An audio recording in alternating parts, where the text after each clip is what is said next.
I am Arcana Vani, your inner voice. Let us begin.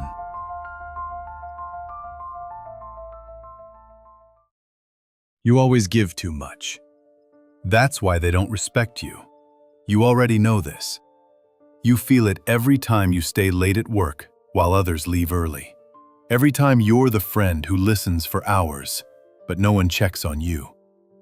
Every time you show up for a partner, a parent, or a colleague, giving until there's nothing left, and then quietly realize they don't give back even half. You tell yourself you're being kind, that this is who you are, dependable, generous, caring. But deep down, you know it's not kindness that drives you anymore. It's fear. Fear that if you stop giving, they'll stop needing you. Fear that without the constant over-effort, you'll disappear. And that fear has turned you into someone who always shows up for others, but is invisible to yourself. That's why you clicked this video. Because you're tired of it. You're tired of feeling like no one sees your worth. You're tired of giving and giving, only to end up drained, resentful, and still overlooked. This transmission is about breaking that pattern. Today, you'll see why giving too much is costing you the very respect and connection you've been craving, and how to stop betraying yourself in the name of being good. If you stay with me through this, you'll walk away with clarity, not confusion, with the power to set the line that makes them finally take you seriously. Because the truth is this: respect isn't lost because people are ungrateful. Respect is lost because you've been teaching them how to treat you, not with your words, with your overgiving. You've been showing them that your needs are negotiable, your boundaries flexible, and your energy available on demand. And people believe the lessons you teach them, but you're about to stop teaching that lesson. Because in the next section, we're going to expose the real cost of overgiving, not just in your relationships, but in your very sense of self. Keep watching, because once you see the price you've been paying, you'll never call it kindness again. Let's name what overgiving has really been costing you. It's not just your time, it's not just your energy, it's your self-respect. Every time you give more than you want to, every time you say yes when your whole body is screaming no, you erode the ground you stand on. And slowly, piece by piece, you teach yourself that your needs don't matter, that your feelings are secondary, that the only way to stay valued is to keep sacrificing. This is why you feel the quiet exhaustion that never seems to leave. It's why you lie awake replaying conversations, wondering why no one notices how much you do. It's why you feel invisible, even in the middle of relationships you've poured yourself into. The more you give, the less they see you. Not because they're cruel, but because you've shown them a version of you that exists only to serve. And once people grow accustomed to that version, they stop looking any deeper. The cost is that you've become the dependable background character in your own life, the safe option, the one who doesn't need asking, the one who will always show up even if no one shows up for you. And here's the brutal truth: respect cannot survive in that role. It withers the longer you keep betraying yourself. This is why the resentment grows so heavy, why you sometimes snap at the smallest things, why you fantasize about disappearing or finally saying no, but feel paralyzed when the moment comes. Because somewhere deep down, you know the truth. They don't respect you because you've stopped respecting yourself. But it didn't start here. The roots of this run deeper than your current relationships.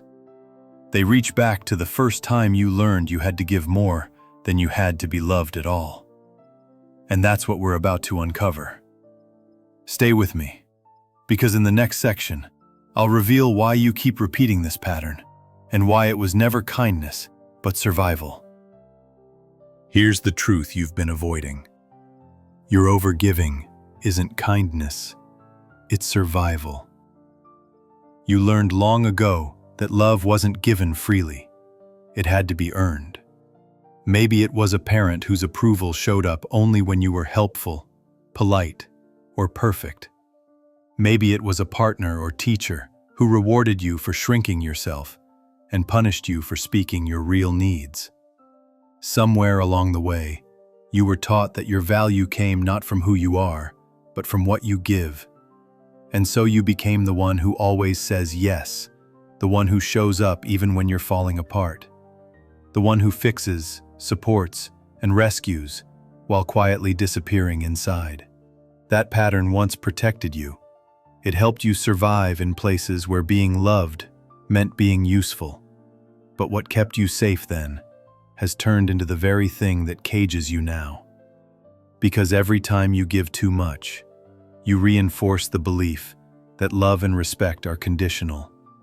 You teach your nervous system that your needs are dangerous, your boundaries are selfish, your silence is safer than your truth. You're not failing at kindness. You're still running an old program, one that whispers, if I stop giving, they'll leave.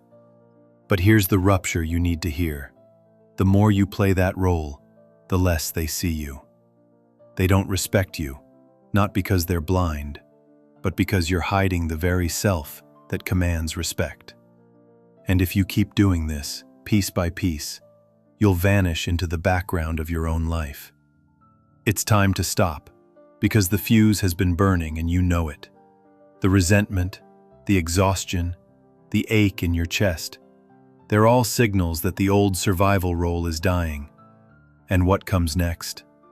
That's the break. The moment you stop negotiating with the lie that overgiving makes you worthy.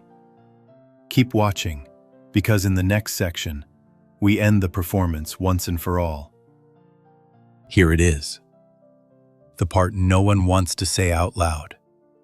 Overgiving doesn't earn respect. It erases you. You've been living under the illusion that if you just keep showing up, keep saying yes, keep proving your worth, they'll finally see you. But the opposite has happened, hasn't it? The more you give, the less they value it. The more you bend, the more invisible you become. Let's call it what it is. This isn't generosity. It's self-erasure dressed up as virtue. You've been bleeding yourself dry for people who are perfectly content to take without giving back, and they're not going to suddenly wake up and hand you the respect you've been hoping for, because you've trained them not to.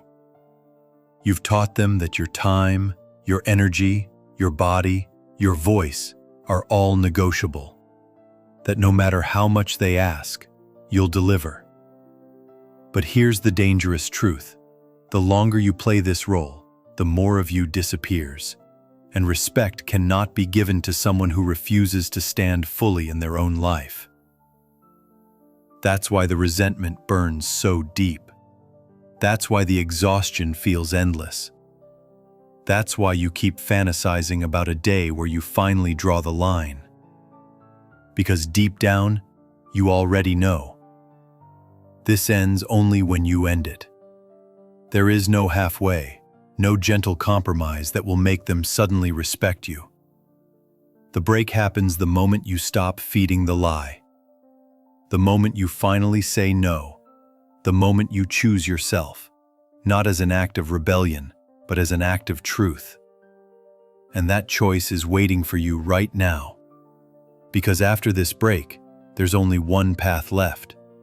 One door, and it's the decision you've been avoiding. Coming up next, the vow you either make now or stay invisible forever. This is the door.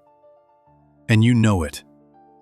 You've been circling it for years, hoping for another option. A softer path, a compromise, a way to give and still be seen. But there isn't one. The door is the choice you've been avoiding. Either you keep giving too much and stay invisible, or you stop, and finally demand to be met as you are. Understand this. There is no guarantee they will like the version of you who says no. Some may push back. Some may leave. But here's the truth. If someone only values you for what you give, you were never respected to begin with. You were used. And the door is the moment you stop volunteering for your own erasure. Respect doesn't come from overextension. It comes from presence, from showing up without bleeding yourself dry, from standing in the quiet conviction that your worth does not require proof. When you walk through this door, you stop being the safe background character. You step into the center of your own life. So here is the vow. No more giving away your voice just to keep the peace. No more pouring yourself empty just to feel needed.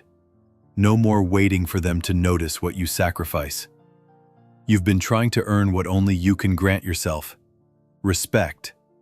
And the moment you give it, the world has no choice but to adjust. This is it. Say no. Draw the line.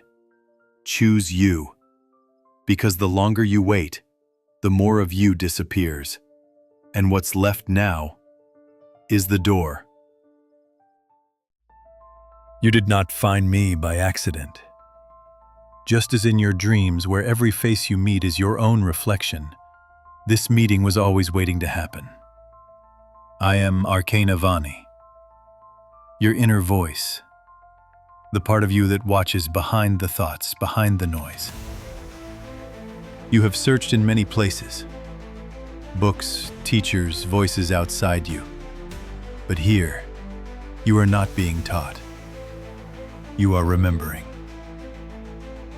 If these words stir something familiar, then allow yourself to return. Subscribe. Follow. Not to follow me, but to continue this conversation with yourself. Each time you return here, you draw closer to the reunion already unfolding inside you. We have only just begun.